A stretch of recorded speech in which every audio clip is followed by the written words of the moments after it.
สบายดีเด้อพ่อแม่พี่น้องมาเข้าครัวนำกันมื้อนี้ก็จิมาเว้าเรื่องปูนี่ก็คือว่าหั่นล่ะพี่น้องเอ้ยมาอยู่สเปน8 ปีกว่าแล้วก็บ่เคยซื้อมากินจักเทื่อตอนแรกก็ตื่นเต้นว่าได้มาแล้วมันก็คือสิแซ่บคือบ้านเฮาว่าซั่นซะเนาะเขาเจ้าก็บอกได้ว่าซื้อมาแล้วหั่นน่ะก็เอาไปต้มหั้นบ่ต้มก็ถ้าหากว่ามีหม้อหนึ่งก็นึ่งก็ได้แต่ว่าข้อยก็หม้อนึ่งข้อยบ่มีเนาะพี่น้องเปลี่ยนหน้าเตาแล้วก็ไปหาซื้อก็ยังบ่ได้ปานนี้เพราะว่าหยังหน้าเตานี้เป็นหน้าเตาใหม่มันก็เลยหาซื้อยากพี่น้องข้อยก็เลยแบบว่าได้มาแล้วก็ข้อยก็เอามาต้มข้อยก็ถามเขาเจ้าได้ว่าต้มนี่ก็ต้มโดนบ่เขาเจ้าว่าก็บ่โดนดอกประมาณ10 นาที5 นาทีนี่แหละเพราะว่าหยังแค่เฮ็ดหรือว่าอุ่นให้มันร้อนว่าซั่นซะเนาะเพราะว่าหยังเขาเจ้าเฮ็ดมาแล้วเรียบร้อยพี่น้องมันสุกแล้วว่าซั่นซะเนาะข้อยก็ได้มาก็ประมาณ3 โตก็ประมาณเท่าใดคิดไปแล้วก็ประมาณ700 กว่าบาทแล้วค่อยเอาได้มาค่อยก็มาแช่แข็งไว้ได้เขาเจ้าบอกว่าไปแช่แข็งไว้ก็ได้จังซี่นะค่อยก็เลยแบบว่ามาแช่แข็งไว้ว่าซั่นซะแล้วค่อยก็จิมาเฮ็ดแจ่วนี่ก็บ่มีหยังหลายใดแจ่วนี่ก็ได้ก็เกลือแป้งนัวกระเทียมมะเขือดิบเผ็ดแดงนี่พี่น้องเผ็ดแล้วค่อยก็จิมาตำค่อยก็ต้มปูนี่ก็กลับด้านก็รวมแล้วก็ประมาณ15 นาทีนี่แหละพี่น้องดีใจตื่นเต้นว่าสิได้กินปูแล้วก็เอาแน่ๆซะเนาะก็บ่เคยซื้อมากินจักเทื่อก็เห็นอยู่เด้บางเทื่อก็เห็นบางเทื่อก็บ่มีว่าซั่นซะเนาะแต่ก็คิดว่าแค่ผ่านๆก็สิบ่ซื้อมากินดอกเพราะว่า1ก็คิดว่ามันแกะยาก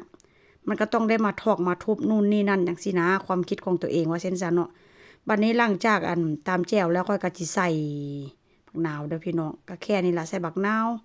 แล้วก็ใส่เกลือแป้งนัวน้ำตาลแล้วก็น้ำปลาแค่นั้นเองพี่น้องบ่ได้ใส่หยังหลายก็ต้มไปแล้วเนาะคิดในใจเฮ็ดแจ่วไปสิกินแซ่บๆมื้อนี้จังได๋ก็สิกินแซ่บๆว่าซั่นพี่น้องหลังจากเฮ็ดแจ่วแล้วก็สิโรยหน้าด้วยหอมป้อมหรือว่าผักชีแจ่วนี่ก็แซ่บสุดๆเลยแต่ว่าจิมาเว้าเรื่องปูเนาะเยินมาหลายแล้วมาเรื่องปูพี่น้องเอ้ยซื้อมาก็ถามว่ามันแซ่บบ่มันก็แซ่บกับนัวอยู่ได้แต่ว่าปูนี่ก็ข้างในมันจะเป็นไข่ข้อยก็ได้เห็นหลายๆประเทศเนาะเขาเจ้าก็บอกว่าปูหั่นน่ะถ้าหากว่ามันมีไข่เขาเจ้าคือว่าจับมาขายข้อยก็บ่ฮู้เด้ออันนี้เด้อพี่น้องเพราะว่าเขาเจ้ามาขายข้อยก็มีแค่หน้าที่ซื้อกินว่าซั่นซะหลังจากข้อยเอาอันต้มมาสุกแล้วพี่น้องเอามากินก็คือว่าเป็นแบบจั่งใดบุข้างในน่ะเค็ม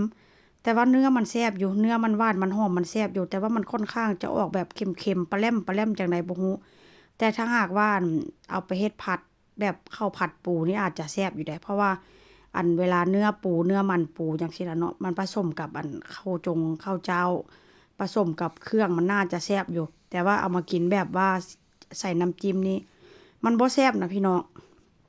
มันเป็นจังไดบุกล้ามเกิมมันทันแซ่บอยู่ได้แบบเป็นกล้ามเนื้อปูหั่นน่ะเป็นออกหวานๆอยู่แต่ว่า